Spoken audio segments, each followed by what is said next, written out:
Done.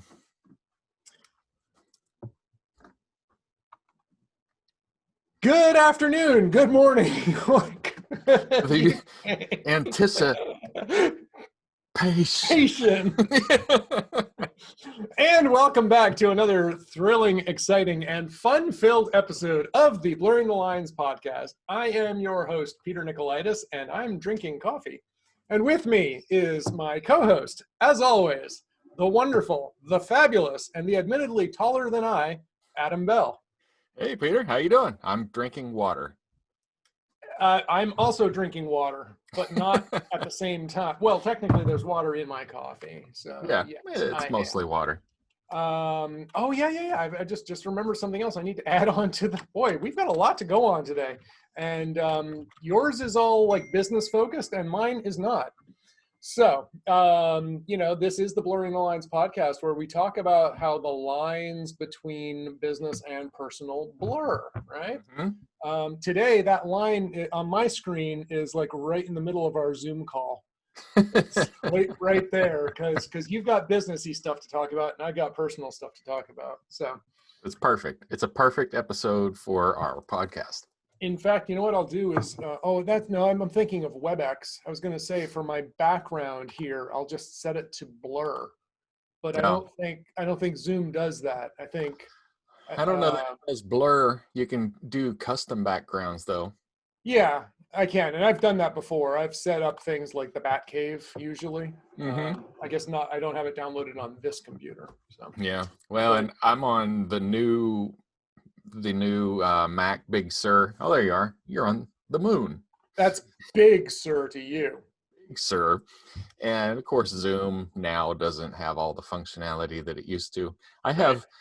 It's a good thing I remember where the buttons were because I am going to the location and highlighting where the buttons were to check my audio. It's I need to, you're the Silver Surfer now. I can see everything. I am everything. All right. I'm going to stop playing with stuff like that now. All right. Yeah. Well, why don't you go first? Okay, I'll go first. So exciting, fun news. On Monday morning, I got up to go to the gym. I was like, I don't feel all that good. I don't feel like going to the gym. And I was like, I don't want to be a weenie, but I feel hot. So I didn't go to the gym, slept in another hour downstairs on the couch, on my office couch, so I didn't bother Elizabeth. And I was like, okay, I do have a fever. So I am going to... Sorry, just reading my phone. Okay. So I'm going to go to the doctor, get a test, because it could be anything. It could be ear infection. It could be cold. It could be flu. It could be strep. It could be COVID. Could be COVID. That's what I was waiting for. So went there. They did all the rapid tests. No flu. No strep. No ear infection. So we're waiting for the COVID test. And so that was Monday afternoon, 4 p.m. Ooh. I still don't have the answers back on that. But my fever went away within less than 24 hours. Okay. So probably not the COVID, but we don't know for sure. Yeah, still don't know for sure. Of course, and I also have none of the other symptoms. No, no taste or smelling issues. Well, I know you have no taste. I mean, look at the t-shirt you're wearing. No, I mean, it's just like mine. Yeah, no trouble breathing or no aches, unexplained aches and pains and lethargy. I mean, and I did feel pretty lousy on Monday. I was lethargic but I never had any. I never lost taste or anything like that. None of the classic symptoms. Right. I mean, the big thing was the fever. And of course, if you have a fever, you should never be around other people until you're fever free for 48 hours, period. I mean, that's just that, so even if we weren't living in COVID-19, if I had had a fever, I would have done the same thing. Stay home.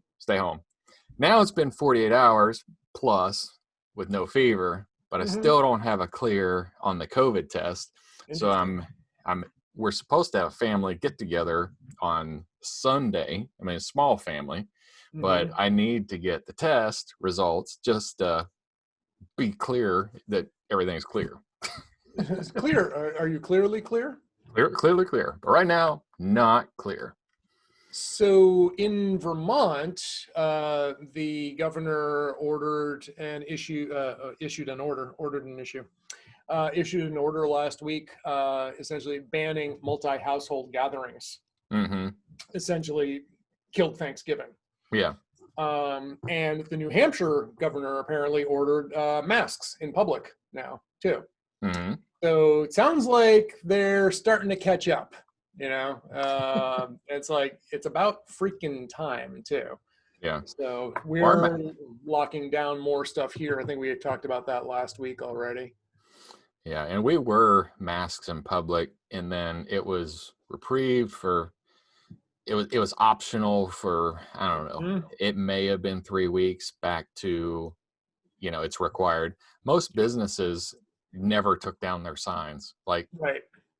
They never said, hey, it's optional. And I mean, in Kroger, like I went in there one time when it was optional, and it was a short time of the day. And it's like, you know what? I'm gonna wear my mask anyway.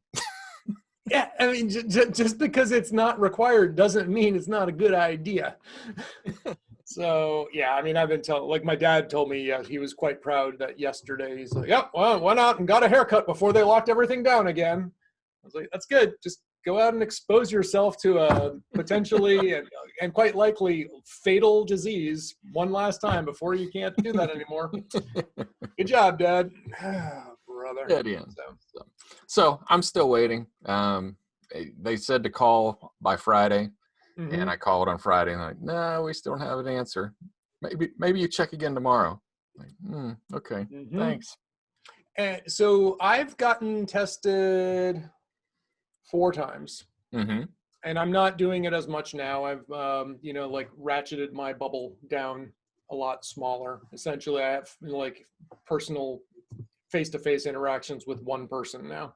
And so I don't feel the need to, get tested as much. The first time I did it, I never got the test results.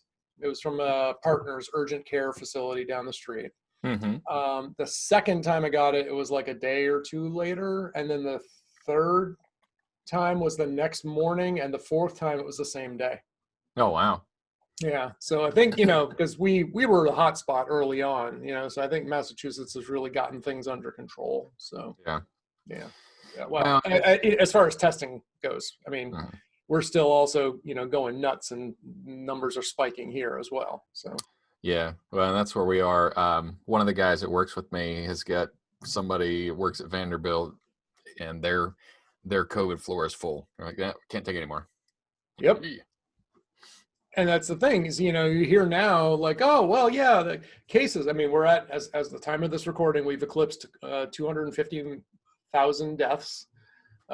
Fewer people are dying now, sure, but they're also causing, congestion in hospitals. People are coming in, the COVID patients are filling up wards, and now like heart disease patients can't get treatment. For example. So, it's like, guys, just stay at home, really. It's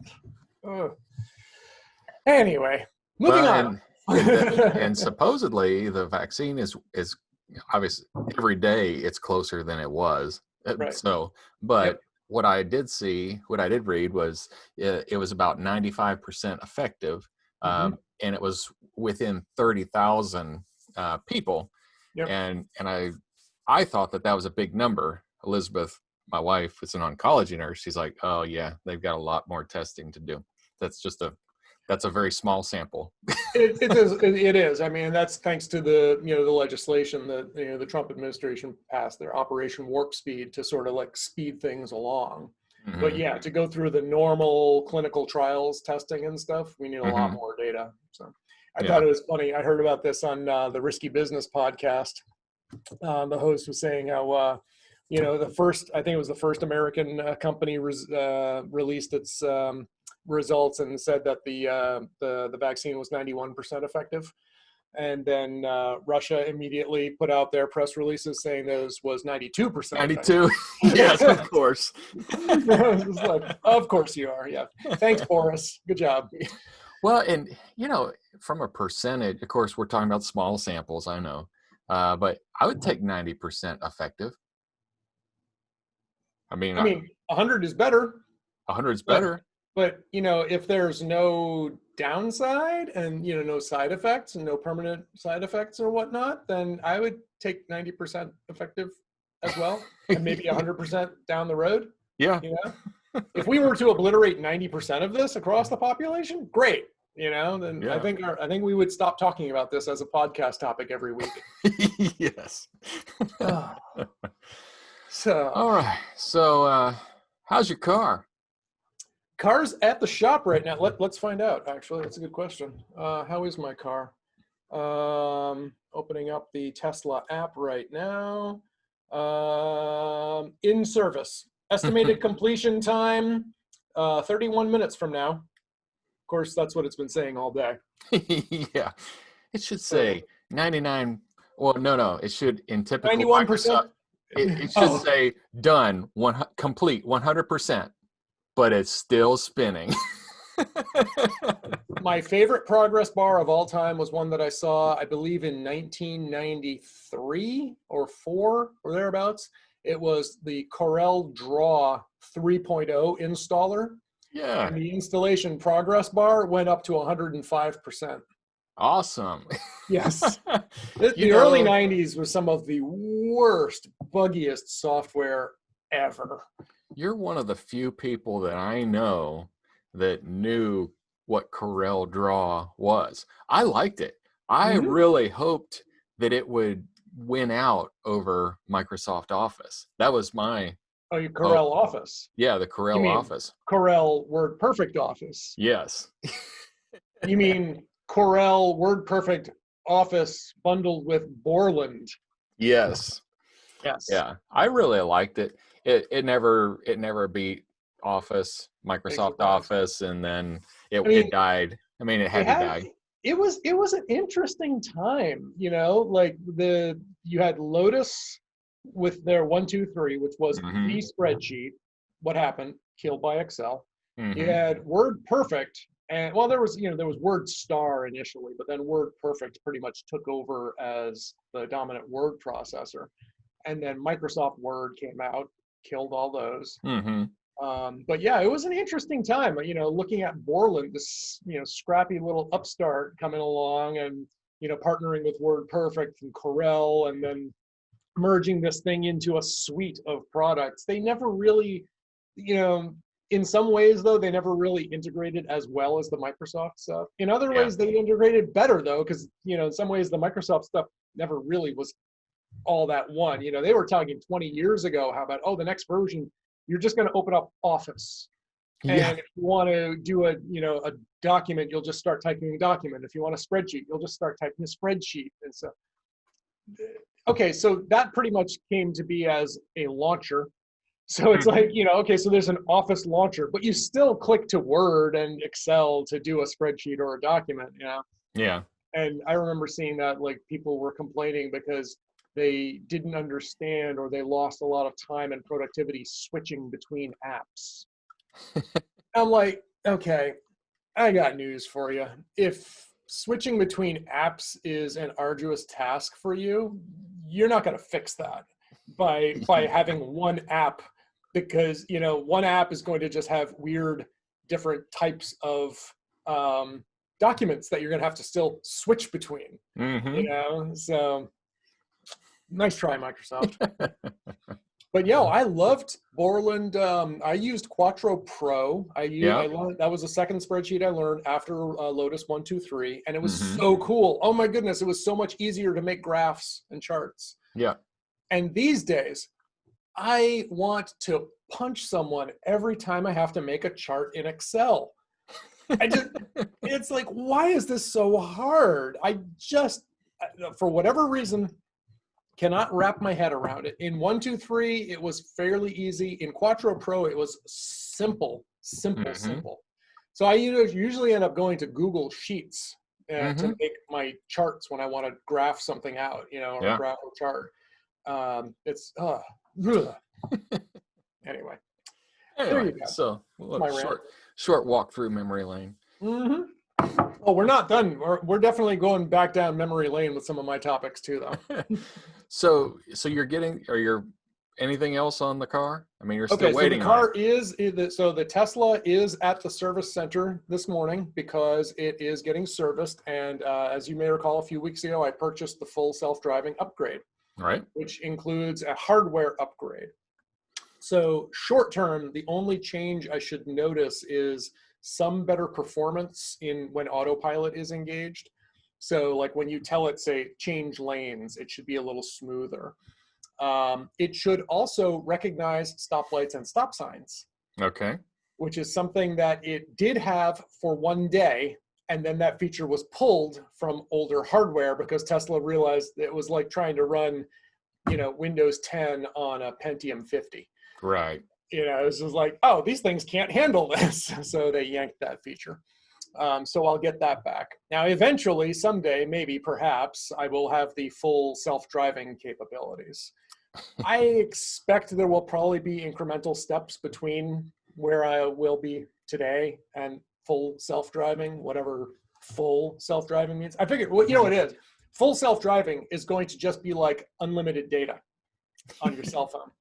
That's what it's going to be. Oh, well, when we say full self-driving, we don't mean fully autonomous self-driving vehicle. No, I mean, we just mean like it's full to the capacity that we could provide you. Yeah. Yeah. Well, what's going to happen is there's going to be a Tesla driver assigned to you. Fully, Fully. full time. Exactly. Hey, AI fine, with people. you don't have to call me AI. Just call me Bob. That's fine. Well, yeah, Bob AI. Bye-bye. Bye-bye. Bye-bye. Bye-bye. So yeah, that's where my car is right now. And they gave me a credit to Uber so that it used to be like the first couple of times I had my car serviced, they would send a valet. They would come and pick up the car. They would leave a loaner car with me. Then they introduced on-site service for certain types of repairs. They'll send a tech out, do the work there. For certain things, they still don't do that though, so you have to bring it into the shop like we're doing today. And then they would give me a loaner then, Mm-hmm. or they would give me a ride back. Then they stopped doing that. Then they would call an Uber or a Lyft for you. Now that's where we're at. They'll give you Uber credits. So I had to reinstall Uber on my phone and recreate my account after I deleted it a year or so, 2 years ago. So great. Yeah. I'll re-delete that again when I'm done with it. But I had to set that up to, otherwise I'd, end up paying almost $100 back and forth drive from here in the service station. Mm-hmm. But they gave me a $200 credit, which is kind of nice because, I think after this, I'm going to go shopping and just have an Uber driver drive me around. But so I took my first rideshare ride in a long time today. Mm-hmm. So it was kind of an older beat up car. I know Lyft, they had like requirements that the cars have to be so new. This one felt like a kind of an older Honda Civic, and it was a big change riding from my Tesla in this thing again. I was like, I remember when my car was like this. But it was funny. I got in, the driver was wearing a mask, and he had duct taped plastic sheet between the front and back of the car. Okay. Which was good. And at one point, I whenever I'm in the car, I always want to put the windows down because it's always too hot. It's always too hot. Always too hot. And I'm in the back seat, so I'll start to get a little car sick or whatnot. But he had his window down, which was fine, but it was also like pulling the plastic down a little. And I was like, you know what? I'll take the fresh air. I'll take the chance. And so, yeah. Anyway, so I'm going to have to do that eventually. So my car supposedly will be done in 20 minutes, but I have a feeling they're running late. But I'll have to take a trip back down there. So, I end up spending like an hour, 3 hours in the car today. Mm-hmm. Because it's a 45-minute drive each way, and I have to Mm-hmm. go 2 times. So that's my day. Yay. But yeah, yay. Oh, brother. So, did the 2020 Paqui challenge the other day. You did it. Did it. Now, technically, I am a wuss I did not actually read the rules. And I will Oh, admit, okay. I often will dive right in and just, let's do this, right? Let's play. And then I'll read the manual if I get stuck. Well, they actually have rules now where you're supposed to eat the chip. And then the longer you wait before eating or drinking anything, that determines how, Sure. like your status. I don't recall them actually having that when I took the challenge 2 years ago. Hmm. So now they added it, and like if you wait 5 minutes, that's okay. 10 minutes, 20 minutes, et cetera, et cetera. Suffice it to say, this chip was hotter this time around than it was last time. Yeah. They definitely changed the recipe. I mean, for starters, last time it was a yellow corn chip. This time it was a blue corn chip. They used scorpion peppers this time, in addition to ghost peppers. Last time it was ghost peppers and something else, banana pepper. I don't remember. But the last time, I mean, it wasn't exactly a pleasant experience, but this time it was downright unpleasant. Yeah. It did not give me the hiccups. It didn't make me cough. I think at one point I had a little bit of a watery eye, and I definitely got hot. I was definitely turning red, and I did record it. I will post it, but I have to trim it because I started reading it and I started recording it, and I did it online with a bunch of friends for my Tuesday night Dungeons and Dragons game. Yeah. And so I started, and then of course one guy wasn't ready. Oh wait, I gotta go, and back and forth a little bit here. So I have to edit and trim the video down a little bit, but I will eventually post that along with the 800 degrees hot chicken, the Salt Hill Wings challenge, the 2018 Paqui challenge, etc. So did it taste good? It tasted like crap. Oh. It was horrible. Everyone agreed this tastes disgusting. We hated it. It was not at all pleasant. Not at all. That's not the point of this challenge, though. Yeah. I mean, I like that kind of heat when I'm eating food. It's like, this is so hot, but it tastes so good. I just can't stop eating it. Exactly. And I got to say, the 800 degrees hot chicken that I had, that was kind of the same. The scorpion peppers, they don't really taste that good. Yeah. It's not that good. It tastes kind of yucky, and it doesn't make me want to eat it. There's only been one. There have been times when I'm like, okay, this is hot, but it's not good. I don't really care to keep doing this. When I was in Thailand, that was the only time that I actually had food that was too hot for me to eat. Yeah. But if it had tasted just a little bit better, I probably could have persevered. But I had zero incentive. All I'm doing, I'm like, this is strictly pain. Yeah. There's no benefit. It's all risk, no reward. I had no motivation to continue. So there you go. Oh, cool. So what's up with 5 Hour Energy? So do you ever drink that? I have not for many years, like about 8 years. Yeah. The last time I did, I remember I was coming down here, maybe it was 9 years ago. I was a little sleepy, and I was driving down from Vermont to see my girlfriend down here. And I remember I was a little sleepy, so I had half of one of those at around 5 o'clock in the afternoon. Yep. Did not sleep all night. No. Yeah, that's exactly right. That's what it does to me. So what I'll do sometimes if I'm working at the farm and I know I'm going to be working all weekend, so I might take it in the very, very morning, in the early, as soon as I get up and go, and I can go all day. But it still affects me. Yep. It's still, when I go to bed, my heart rate is not at its resting rate, almost 12, 14 hours later. So I don't know how people take those on a regular basis. You don't get good. Yeah. I mean, and I drink plenty of caffeine. I mean, I drink 2 cups of coffee every day. Okay. I mean, so I'm drinking coffee. But if you compared those to the amounts that are in one of those 5 Hour Energy, plus they also throw in like taurine and other, uppers in there as well. So, and a lot of sugar too. Yeah. So, people say that too. They're like, well, you drink a lot more coffee than I do. I'm like, that's true. But normally every time you see me with a cup, it's usually half decaf. I've got 2 hoppers right next to each other, one with regular beans, one with decaf beans. Mm-hmm. So yes, if I have 3 cups of coffee during the course of the day, it's really 1.5 cups of caffeine. Mm-hmm. So, it's not, I've cut way back. Let's put it that way. Yeah, I used to drink coffee all day long, and when I first started my company, and then really backed it off. I'll drink 2 cups in the morning, early morning, and then I may drink 1 in the afternoon, and it's more out of a habit. It's like, I just want something, Yeah. Yep. And I used to own a coffee shop, right? Yeah. Yep.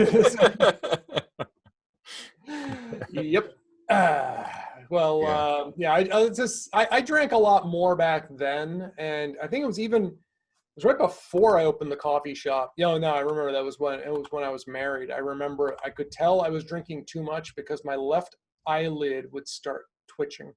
Uh-huh. And I thought about it, and then one day I realized, I said, if that muscle is doing that involuntarily, what could my heart muscles be doing right now? Yeah. They're probably pumping a little crazily. It looks like we're pausing. No, I'm still good over here. Pausing? No, I hear you.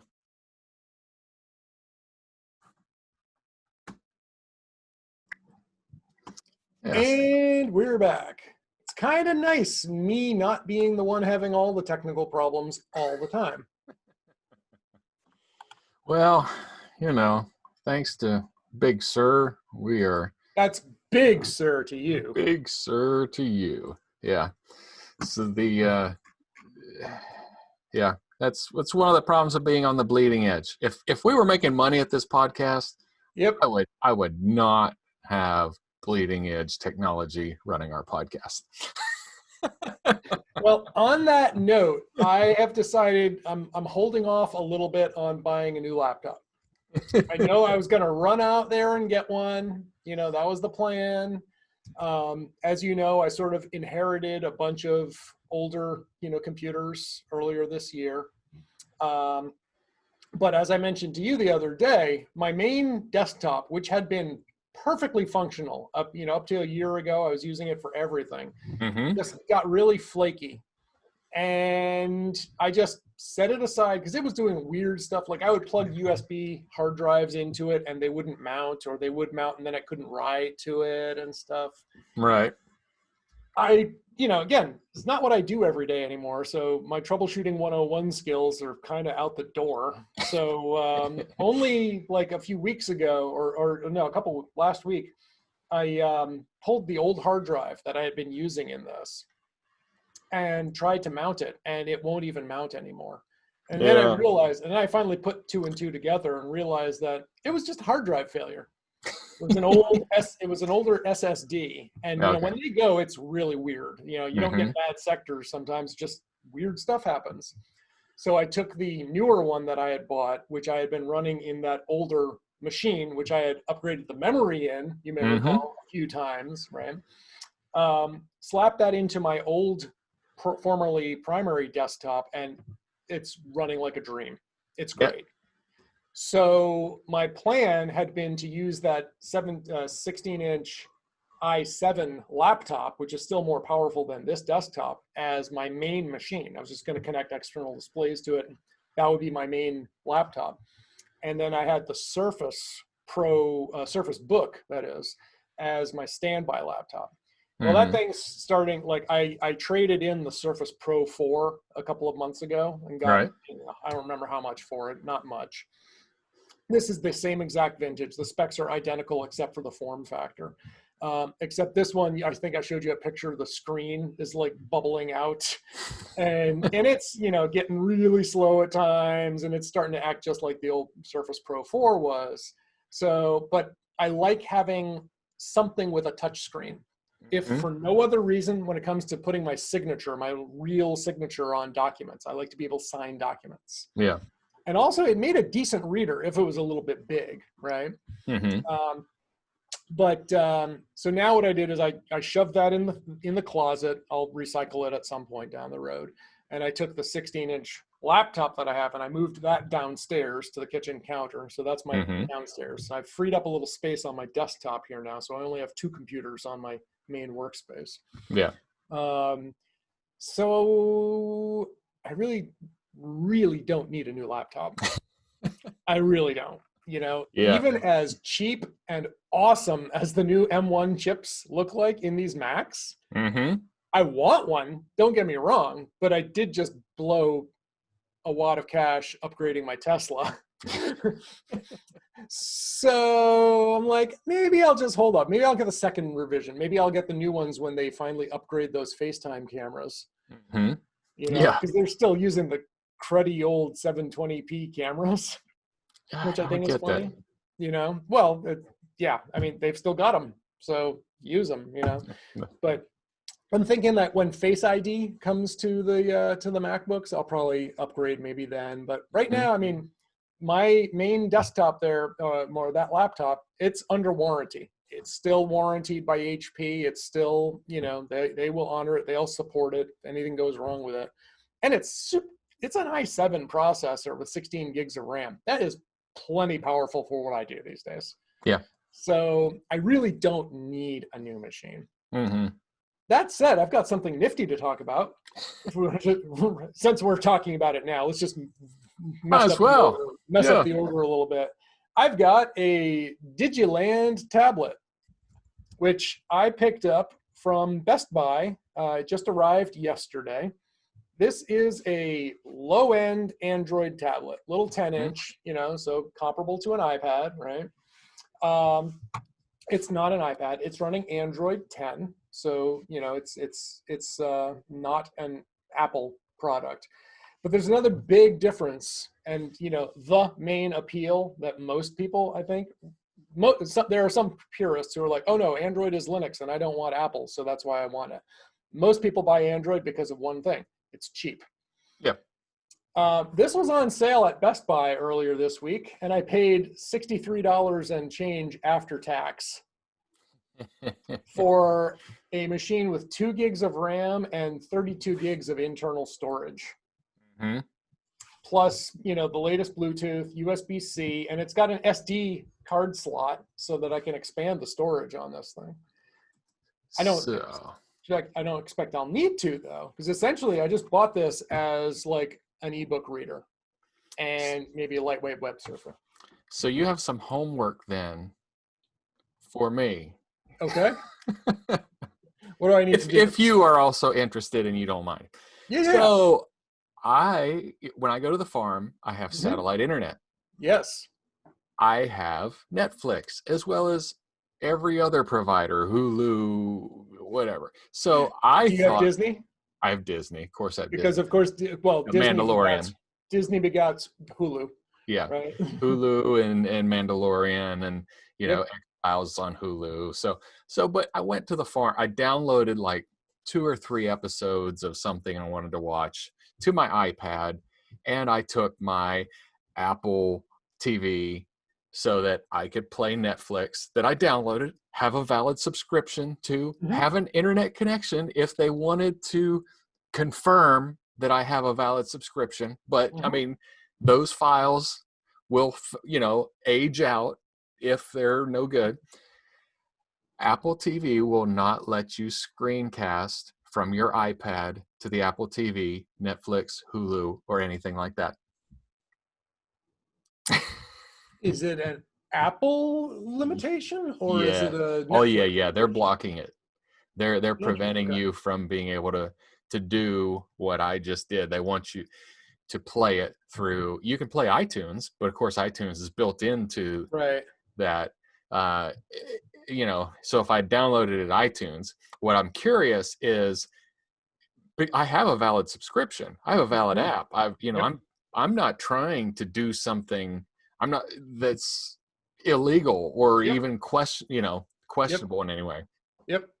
I wonder if the Android, I can play Chromecast my Netflix. People have said, yes, I can. I just don't know if I actually can. And I may get an $80 Digiland. There you go. I don't remember. I'm trying to remember if I did that myself before or not. Because I've had, like Chromecasts before, and I ended up, not using them eventually. Mm-hmm.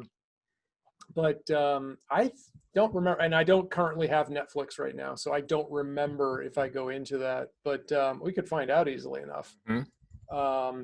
So anyway, yeah, if you want to throw me your Netflix credentials, I can test that for you.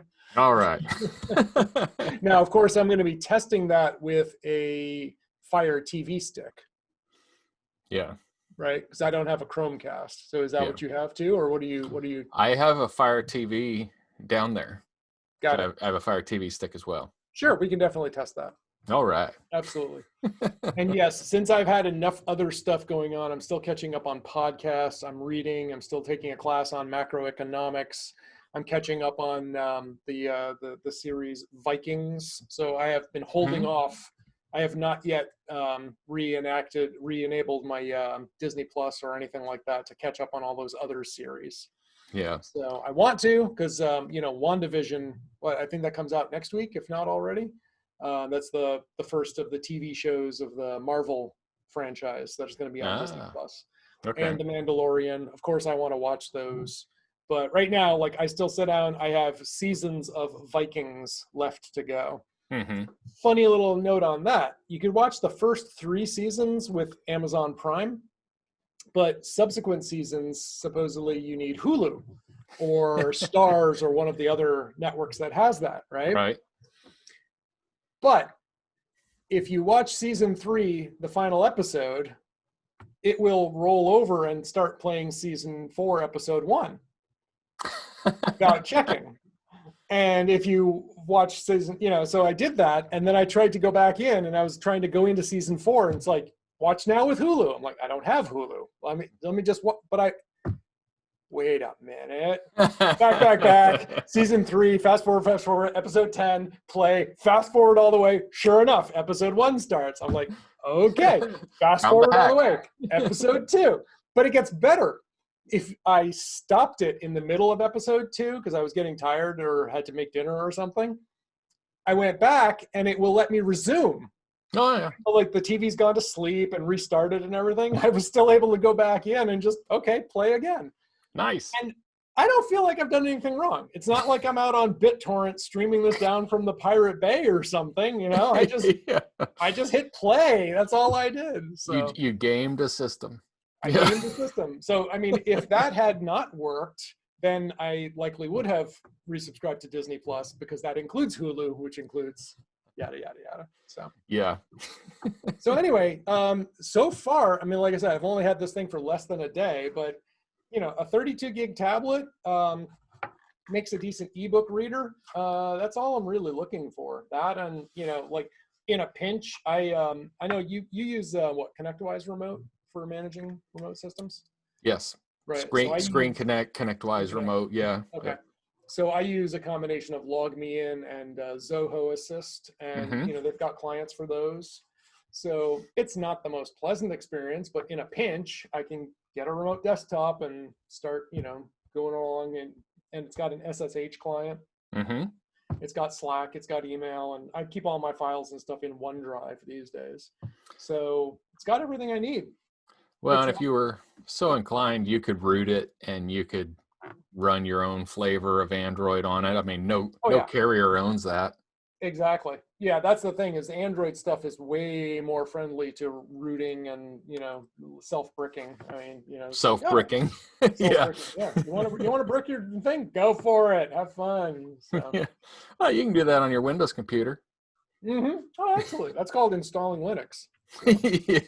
So, anyway, so yeah, so far, like I said, I've had it less than a day. It's doing everything I expected it to. It's like I said, it's not super fast, but it works. And when I have lots of multiple apps open, that's when it seems to get a little sluggish. Mm-hmm. But again, I'm going to use this for like sitting on the couch, checking some email, flipping through a web page or so, and reading PDFs mostly. Yeah. So yeah, works for me. So yeah, but I did notice the day after I bought it, the price jumped back up to $89 or $99. So is it worth $100? Probably. I mean, Probably. Yeah.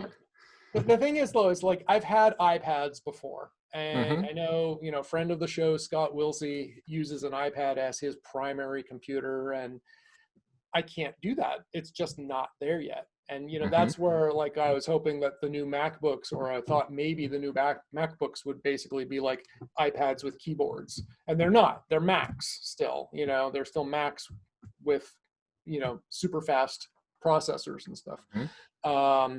But, like every time I've bought an iPad, I have these thoughts that I'm going to do all kinds of amazing things with it.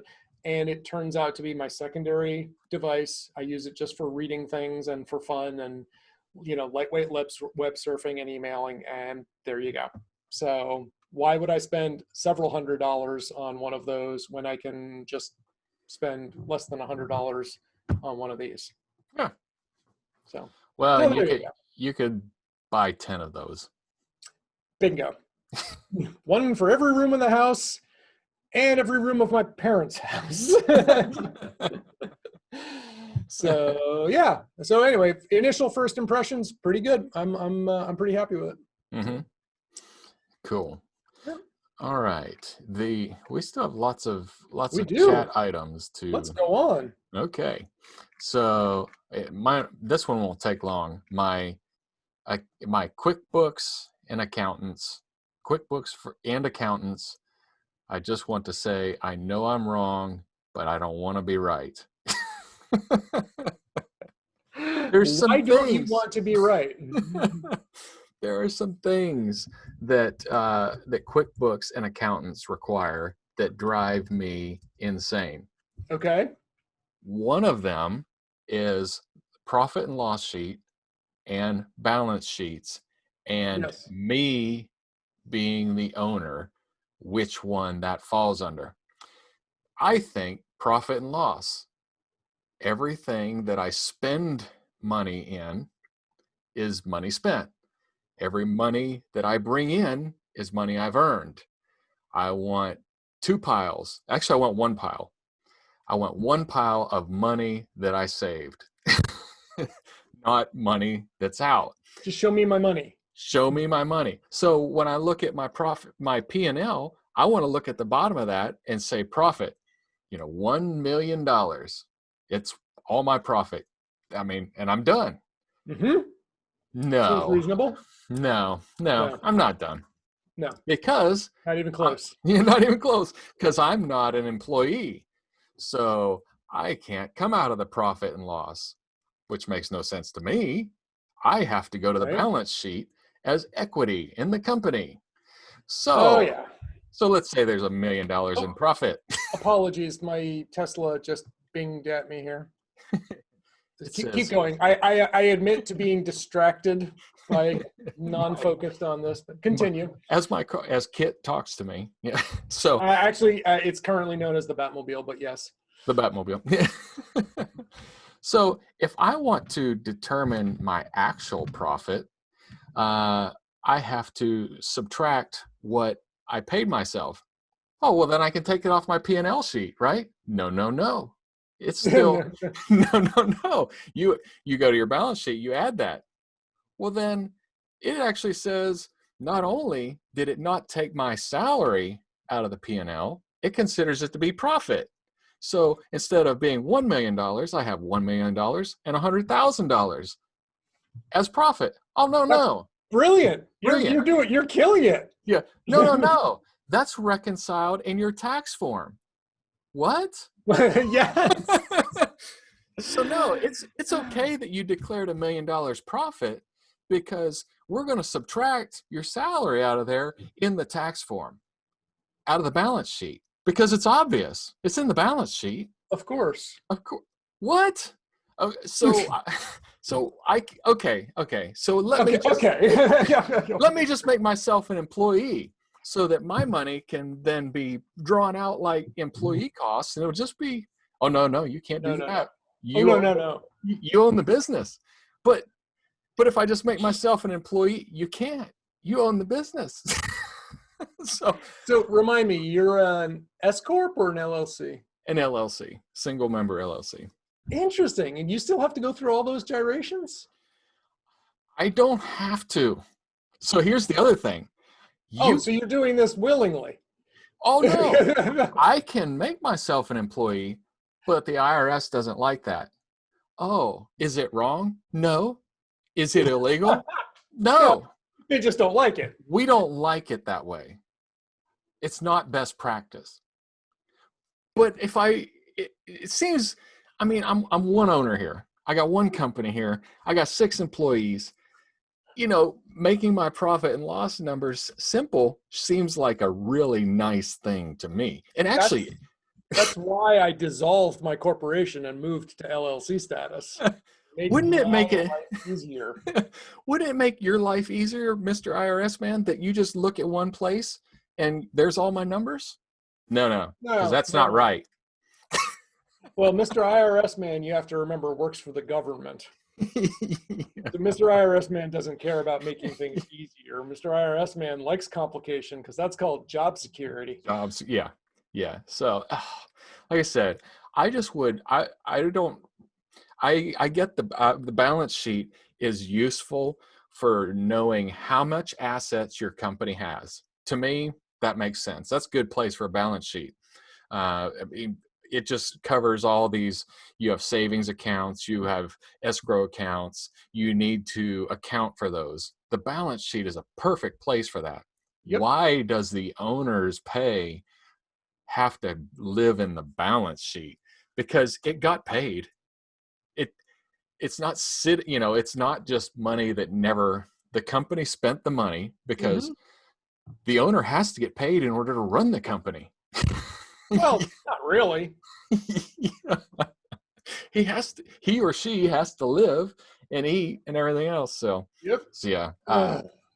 So I may be going back to the making myself an employee and just making it all simple. But as of this, this year represents 12 years in business. So November 15th starts year number 13, I guess.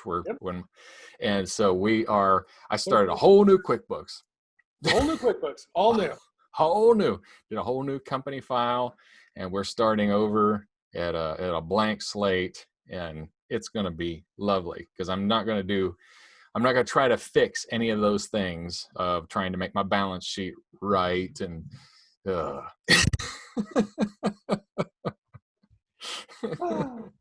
All right. Well, we should move on a little bit. I think maybe we're going to, now that my car is ready, I'm inclined to save my gaming stuff for next time.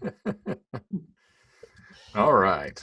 I will throw those down for stuff we didn't get to. Okay. But I will give a focus update. A focus update. That I can give. Okay. So as you noticed, I didn't apparently have do not disturb enabled. Yeah, I'm taking calls on my phone and my car. And, exactly. Well, we're kind of the car was supposed to be part of this discussion, right? But I have caught myself slipping out of back into multitasking, and I am working on fixing that. Like right now, I have 2 windows open on the screen. So I'm looking at you on my monitor with the webcam. On my other monitor, I have just one window, and that's the show notes. Yep. And that's it. Just trying to keep it, and that's that. So, and it makes a difference. It really makes a difference. Oh, I'm going to show a picture. Excellent. Is that your new iPhone 12 Pro Max? It is. But yeah, not multitasking. It's at the point now, at least though, like when I find myself slipping, I can catch myself and I'm like, nope, stop it, come back to focusing again. I caught myself like playing a YouTube video and then walking into the kitchen to start making dinner. And I'm like, I only half heard, I'm going to have to go and play that thing again 3 times. There's no sense. I mean, just turn it off. Yep. And even some things like, if I just wanted some background noise or something, I might play something. But then I'm not like just letting podcasts. If there's a podcast I want to listen to while I'm actually engaged in cooking dinner, I stop it. I'm just like, nope, I'm not paying attention to it. And I want to hear what's going on and I'm not listening to it. So yeah, I'm still working on it. I don't know if it's a struggle, but it's effort. It definitely takes effort to focus and just stay focused on one thing. So I don't think you'll ever not have to consciously do it. It'll just get better the more that you exercise it, because this world is full of distractions. I mean, our kids, do have all tons of distractions that we didn't have that many distractions when we were a kid, and our parents before us less and less. So it's just if you can be focused, you are going to be more successful than the next guy or gal. And on that note, I am trying one last bit. You forwarded me an article about a week ago about how much money you need to save for retirement. Right. And so I forwarded that on to my godson. He is now getting interested in investing. Yeah. He's turning 18 soon. I had meant to set up a college fund for him. Right around that time, I started my divorce proceedings. Didn't think it in one ear, out the other, completely forgot, never actually did it. Right. So I missed the boat to help him save for college. Well, now I want to help him save for retirement. And so I figure I'm going to give him, like an early Christmas present. I'm going to start, set up an IRA for the boy. With, and when he becomes 21, it'll be his money. He can do whatever he wants, with the caveat that if he takes any money out, I'm going to break his legs. But other than that, he'll have a retirement thing. And just imagine if I had started saving when I was 18 and just throwing away 10% of everything I made, 20% of everything I made. I mean, I wouldn't be working now. I would not be anywhere near working right now. And just like, oh. Yeah. So make him put it in his Roth IRA, not his IRA. Roth, he can't spend. Well, tax-free, right? Yeah. But here's the thing. That will likely be an impediment to him getting financial aid for college. Asset that he has, and they may just say, well, you just have to spend that because we're not going to give you that money. Waiting, I told him that he and his mom and dad and I have to have a chat about, their plans for, what are you doing for college and stuff? What are your next steps, kind of thing. So, well, you could put it in your own IRA or something as a completely separate one, and it hold, and then you give it to him. You deed it over to him. Right. I mean, I can just store the cash right now, but we don't get any of the tax benefits of doing that. Right? Yeah. And that's the thing too, is like, I don't know if you've noticed, I mean, stock market's doing pretty well. I mean, I think it's pretty amazing despite all of, I mean, where are we at right now? Let's break away for a second. Where is the market this afternoon? But my personal retirement portfolio as of this week has been at an all-time high. And it still is. Right now, it's pretty much at an all-time high. And given all of the, political situation and COVID and stuff like that right now, I mean, like, I'm kind of surprised. Yeah. So anyway, I was like, so I can afford, I think, to peel a little off the top and throw it into an account for him. Yeah. Well, what you should do though is keep the cash and wait till everything goes south and then buy. Well, again, that's one of the things too that my my investor. So we've discussed this. I invest through TD Ameritrade, which has been acquired by Schwab. So starting in the new year, my branch may be a Schwab branch or whatnot. But one of the things that I do with the TD Ameritrade, I use the advisor program, right? So I pay them, let's say, a percentage or something. I forget how much. We talked about it, a small percentage, but they basically take a percent of all of my assets that they manage. But one of the things that they do is tax loss harvesting. So like, essentially, if your stocks start to go down, they'll sell it. and then buy it again at a lower price. Yeah. And so but you get a loss, right? Because if I buy something at $100 a share and it drops down to 75 and they sell, right? That's a $25 loss right there. Mm-hmm. But then it keeps going down and they buy it at 50. So I've just saved $25, like I sold it. And, as it starts to come back, now I don't have that tax liability. So I was just like, now I think I understand what tax loss harvesting is. Okay, that's actually cool. So, and that's not something I would be doing, like unless I'm day trading all the time, and I don't have time for that. So yeah. So I'm a little, I'm kind of thankful there, but I have some of that money, and so now the thing is those my biggest movers this year have been Amazon and Tesla. I want to get rid of any of those right now? Not really, not when they're going up. Yeah. So, but today my combined portfolio, all my retirement, everything is up a whopping $294. I would say the market seems fairly flat. Anyway, so yeah, dude, invest while they're young, man. If you've got a young one, tell them how to to save something for them, show them, and again, threaten to break their legs if they take any of the money out. There you go. On that note, I think that's all I've got for today. That's all you got. Same here. And since you brought us in, I guess I'll kick us out. Oh. All right. We do want your feedback, listener. Thank you for joining us today in our fun-filled episode. If you would like to discuss a particular topic, then drop us a line at www.blurringthelinespodcast.com.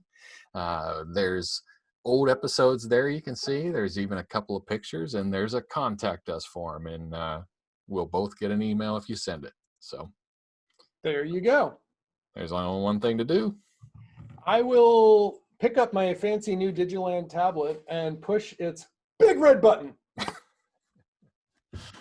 thought you were going to say you were going to throw it at the big red button.